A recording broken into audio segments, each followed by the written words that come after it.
você pode desprezar a vida que Deus tem para você. Sabia que você pode ser um líder de célula, pode ser um pastor, que você está desprezando a verdadeira identidade que Deus tem para você. Você pode vender o seu chamado por um prato de lentilha, assim como Esaú, por conta de necessidades, circunstâncias, contextos. E nós aprendemos nessa semana sobre sentar no trono, sobre essa vida que o Senhor tem para as nossas vidas, de reinar. Sabe aquele filho de pastor que está com raiva que o pai é pastor? Sabe aquele menino que tem raiva que o pai é crente? Ele não quer a vida do pai, ele não quer a responsabilidade, ele não quer o legado. E nós chegamos num tempo muito especial do jejum, que é a consequência. Você vê crentes frustrados, porque eles oram pela sua família, mas não querem ser treinados como pai e como mãe. Eles oram pela sua prosperidade financeira, mas não querem ser treinados por Deus em fazer a vontade de Deus na vida financeira. Eles não querem ser dizimistas, eles não querem ser generosos com a casa de Deus, mas eles oram para prosperar. É uma incoerência muito grande. Sabe, eu gosto de pregar muito e falar que José, ele dormiu como um cadeieiro, e do dia para a noite ele se tornou um homem muito importante. Mas quando eu digo que foi do dia para a noite que ele dormiu e acordou em outro contexto, foi porque Deus mudou a sua sorte em uma experiência. Mas durante 13 a 17 anos, ele passou por esse treinamento da parte de Deus na vida. Ele aceitou esse treinamento, que não tem como você fugir. Você nunca vai prosperar na sua vida se você não aceitar o treinamento financeiro. Você nunca vai ser exitoso como um líder de célula se você não aceitar ser rejeitado pelas pessoas, se você não aceitar ser caluniado pelas pessoas, se você não aceitar ser trocado pelas pessoas. Me lembro quando era discipulador, recém na função, 7 pessoas quiseram trocar de rede. Isso aqui é um teste, é um treinamento. Houve um momento na vida de Paulo, a Bíblia diz que todas as pessoas que andavam com Paulo abandonaram Paulo, mas a Bíblia diz que Deus assistia Paulo. Então você precisa entender que no seu treinamento Deus está olhando para você. Pastor, não tem ninguém do meu lado, mas Deus está olhando para você. Não tem nada na geladeira, mas Deus está olhando para você. Eu lembro quando era noivo, eu não tinha dinheiro para comprar uma esfirra, e eu tinha uma impressão no meu espírito que eu seria um homem muito próspero e abençoado. E naquele momento Deus estava me permitindo ter a experiência de Paulo, de não ter nada, mas saber que eu tenho tudo nele, que eu posso tudo nele, que eu sei tudo nele. Isso te dá paz. A paz não está no contexto que você está, mas está na certeza que você está num processo que te levará a um fim em reinar. Quantas pessoas estão abrindo mão? Nós estudamos aqui, abrindo mão da sua própria vida, não sabe lidar com seus sentimentos, com as suas emoções, com as suas crises, com seus conflitos. Aí você abre mão de reinar. Vocês estão olhando para um homem que teve que tomar uma decisão na vida e reinar sobre a própria vida. Eu não sou careca como o pastor Rodrigo falou, eu não sou homem que usa óculos como o pastor Rodrigo falou, e eu não tenho barba como o pastor Rodrigo falou. Então você é o quê? Sabe, nós somos transformados quando nós olhamos para Deus. Pedro, conforme ele olhava para Jesus, tudo estava bem, estava um caos. Você tem noção? Nenhum homem anda sobre o mar, e ele estava andando sobre o mar, ele estava reinando sobre a vida, estava tudo bem. Por que estava tudo bem? Porque ele não tirou os olhos de Jesus. Mas estava um caos. Você está sem dinheiro, mas está tudo bem. Está uma tribulação, mas tudo bem. Que loucura é essa? É porque você está olhando, contemplando. Ele está te transformando, tal qual Ele é. Nós somos esse mundo. Mas quando Ele tirou os olhos de contemplar, Ele afundou, virou uma desgraça a vida dele.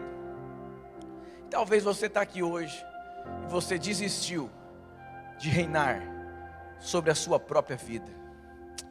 O fim é tragédia, é fracasso, é parado no tempo e no espaço na igreja.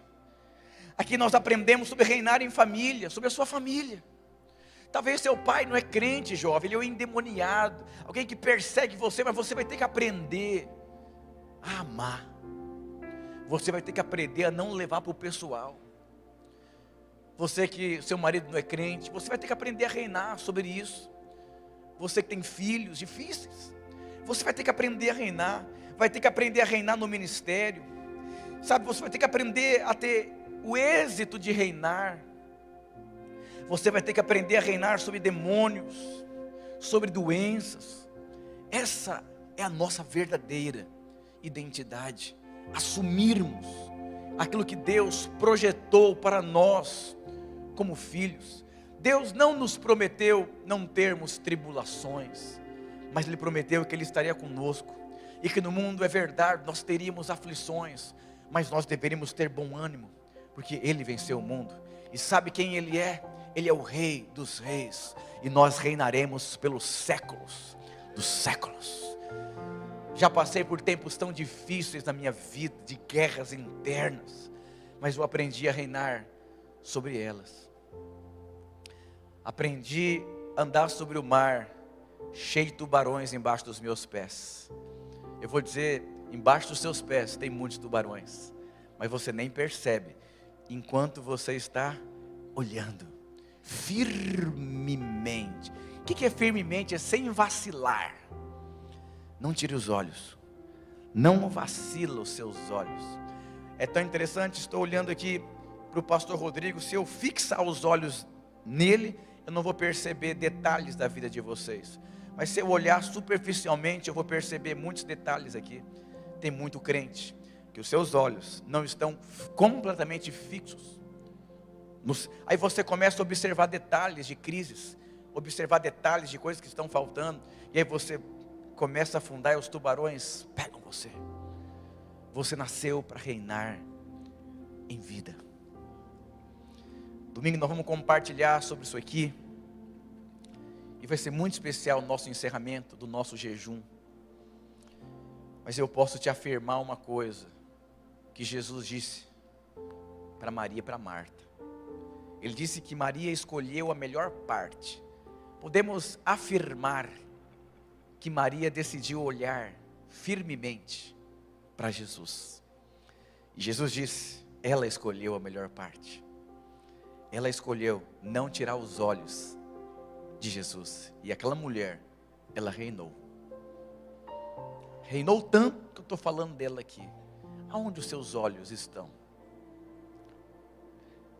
Aonde? Nas impossibilidades ou nas possibilidades que o Senhor está mostrando para você? Aleluia. Quantos percebem Deus mexendo dentro de você? Deus chamando você, Deus produzindo inquietações no seu coração. Reine, não aceite esterilidade na sua célula, no seu ministério, na sua casa. Não se acostume com um pouco, porque Deus tem muito. Eu tenho tanto temor de crises, porque às vezes a crise pode definir sua vida, consolidar a sua vida, e aquilo ser assim para o resto dos seus dias. Você nasceu para ser próspero, para comer do melhor dessa terra, para ser um abençoador, para ser cabeça, para ser alguém que transborda.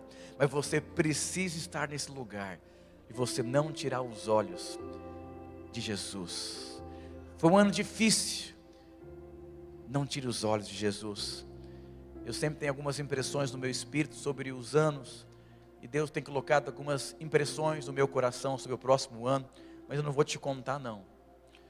Há 4 anos atrás eu tive a mesma impressão de um trabalhar de Deus em questões internas e de uma mudança de um ciclo, mas eu posso te afirmar que Deus está te treinando, e não seja ausente nesse treinamento. Sabe que a vida cristã e o ministério é como uma corrida de bastão. Um está correndo e o outro pega o bastão. Se nós errarmos na entrega do bastão, a corrida ela fica comprometida. E uma coisa eu posso dizer para você: não se distraia, para que você não possa ficar para trás. Em um grande mover de Deus, Deus está acelerando os tempos, o Senhor está às portas, e Ele vai voltar. E Ele vai encontrar uma igreja vencedora, cheia do Espírito Santo de Deus. Diga para o seu irmão, você está reparando nos tubarões? Porque se você estiver reparando, você não está olhando firmemente. Pastor, é um milagre por dia, aleluia. Não faltou nada até aqui. Não faltou nada até aqui. Não faltou comida na sua casa. Não faltou saúde. Não faltou alegria. Não faltou irmãos para te abençoar. Não faltou palavra de Deus. Não faltou unção. Sabe o que significa? Que Ele está com você. Tem momentos de abundância, é verdade. Mas tem momentos de nós aprendermos a ser grato pela comida. Eu sempre ensino os meus filhos, seja grato pelo que você tem. Simplicidade, quebrantamento. Sabe, não existe coisa melhor do que nos piores dias da sua vida, você ter a certeza que você está fazendo a coisa certa, que você está no lugar certo, que você está com as pessoas certas. Isso te traz segurança. Coisa mais importante que uma criança precisa. A criança tem que ter a certeza que o pai não vai embora de casa. Não é a criança, você não tem que dar o melhor chocolate. Ela tem que ter a certeza que o pai não vai embora. Isso traz segurança. E nós, como filhos, precisamos ter a certeza que o dia que você peca, o dia que você erra, o dia que você vacila, o dia que você faz uma besteira, Deus não vai embora. Isso te dá segurança. Ele te ama. Ele te ama.